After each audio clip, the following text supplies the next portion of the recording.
বন্ধুরা, আমি স্বর্ণালী। এই স্বর্ণালীর সংসারে তোমাদের কাছে আবার এসে গেছি নতুন ব্লগ নিয়ে। কেমন আছো তোমরা? আমি এমনি ঠিক আছে, কিন্তু আমি আগের দিনও বলেছি এই পাশে পাড়ায় যে অনুষ্ঠান হচ্ছে, ওই যে একটা মেশিন চলে, কি মেশিন আমি জানি না, আমার কোনো আইডিয়া নেই। সেই ধক ধক ধক ধক 4-5টা দিন বাড়িতে কথা বলা যায় না, ফোন এলে শোনা যায় না, প্রচণ্ড রকম শরীর খারাপ হয়, না ঘুমানো যায় না, ঠিকঠাক খাওয়া যায় বসা যায়, কিচ্ছু করা যায় না।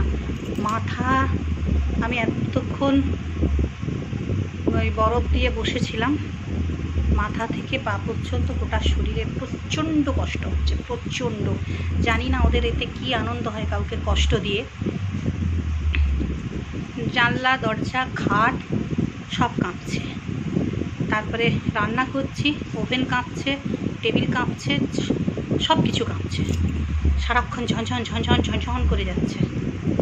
আর এমন একটা জিনিস যে মিউজিক হলে জানলা দরজা বন্ধ করলে একটু সাউন্ড কম হয় ঠিকই, কিন্তু এই যে ধকধক ভাইব্রেশন, এইটা বন্ধ হয় না।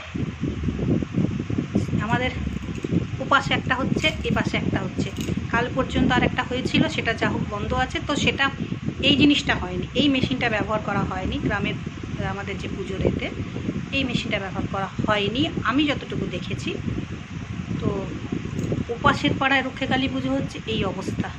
এপাশে মা মনসা না কিসের পুজো হয় আমি ঠিক জানি না, ওখানেও এই অবস্থা। মানে ওখানে এখনও সেরকমভাবে এখন হয়নি, এখন হচ্ছে এই পাড়ায়। এরা সাংঘাতিক রকমভাবে মানুষকে কষ্ট দেয়, সাংঘাতিক। এদের যতদিন প্রোগ্রাম হচ্ছে সাংঘাতিকভাবে কষ্ট দেয়।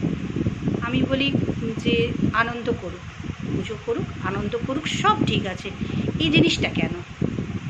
সুস্থ মানুষকে অসুস্থ করে দেওয়া, বয়স্ক লোক তার কষ্ট হচ্ছে, জানি না ওদের পাড়ায় বয়স্করা অসুস্থরা লোক আছে, কিন্তু তাদের কোনো কষ্ট হচ্ছে না। আমি কেন সেটা বুঝতে পারছি না, কেন তা কেউ প্রতিবাদ করছে না, কেন প্রশাসন এটা দেখছে না, আমি বুঝতে পারছি না।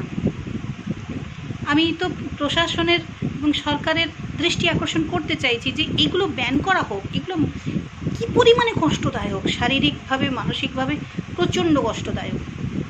মানে দাঁড়ানো, পায়ের তলার মাটি কাঁপছে, অথচ ওখান থেকে বেশ খানিকটা ডিস্টেন্স, কিন্তু সে যে কী কষ্ট বন্ধুরা, তোমরা যদি থাকতে আমাদের এখানে বুঝতে পারতে কী পরিমাণে কষ্ট। প্লিজ তোমরা একটু বেশি করে শেয়ার করে দাও, যাতে প্রশাসনের আর সরকারের দৃষ্টি আকর্ষণ করে, এটা যদি কোনো ব্যবস্থা নিতে পারে। আমি তো পুজো বন্ধ করতে বলছি না, আনন্দও বন্ধ করতে বলছি না, এভাবে নয়, মানুষকে কষ্ট দিয়ে নয়। তো যাই হোক, ছাড়ো। কী করেছি রান্না আজকে নিশ্চয়ই দেখাবো। একবার করে রেস্ট নিচ্ছি, বিছানায় এসে শুচ্ছি, একবার করে ঘুরছি, খুব কষ্ট হচ্ছে এইটার জন্য। তারপরে যাই হোক, লাইক শেয়ার কমেন্ট করতে ভুলো না আমাকে।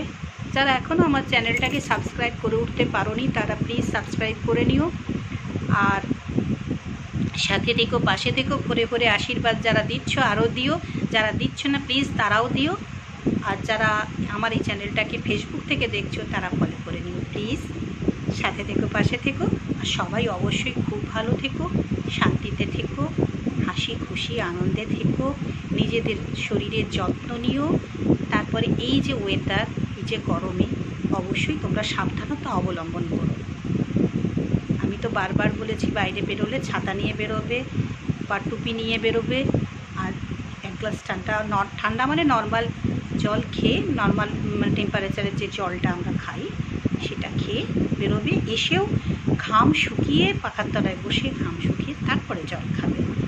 আর নুন চিনির জল বা ওআরএস যদি খেতে পারো খুবই ভালো। ঠান্ডা খাবার খাবে, হালকা খাবার খাবে, রিচ খাবারটা যতটা সম্ভব পারবে অ্যাভয়েড করার জন্য। আর অবশ্যই অবশ্যই এই টাইমটা মানে 10টা থেকে 3টে পর্যন্ত, এটা প্রচণ্ড রকম বিপজ্জনক টাইম। যাদের প্রয়োজন আছে তাদেরকে তো বেরোতেই হবে, কিচ্ছু করার নেই, কিন্তু যাদের প্রয়োজন নেই অযথা তারা এই সময়টা বেড়াতে বা ঘুরতে যেভাবেই হোক বেরিয়েও না। এই রোদটা পড়ে গেলে, একবারে প্রথম সকাল না হলে রোদ পড়ে গেলে তারপরে বেরিয়েও। নিজেদের শরীরের তো যত্ন রাখতে হবে বলো। তো যাই হোক, চলো কি রান্না করেছি অবশ্যই তোমাদের। দুধেশ্বর চালের ভাত প্রত্যেক দিনের মতো এটা করে নিয়েছি। এখানে একটু আলু বেগুন ভাজা আছে, আবার এখানে আছে আলু, ফুলকপি, পেঁয়াজ, কাঁচা লঙ্কা আর ক্যাপসিকাম ভাজা। একটু গোটা জিরে দিয়ে ভেজেছি, যতটা কম তেলে করা যায়। আর এটা আছে ভাজা মুগের ডাল আছে, কারি পাতা, গোটা জিরে আর কাঁচা লঙ্কা ফোড়ন দিয়ে করেছি। আর এই দেখো, এটা কাঁচা লঙ্কা দিয়ে এই তরকারিটা করেছি, টমেটো দিয়েছি। আর আমার 12 মেশি ধনে পাতা দিয়েছি বাঁধাকপির তরকারির জন্য, আলু দিয়ে বাঁধাকপির তরকারি করেছি। এই তরকারিটা ছেলে খেতে চায় না বলেই, যার জন্য এই ভাজাটা ওর জন্য স্পেশাল করেছি। এই হচ্ছে আজকে আমার মোট রান্না। তাহলে আবার আমি আসবো কালকে নতুন রান্না নিয়ে, নতুন ভিডিও নিয়ে। চলো টাটা।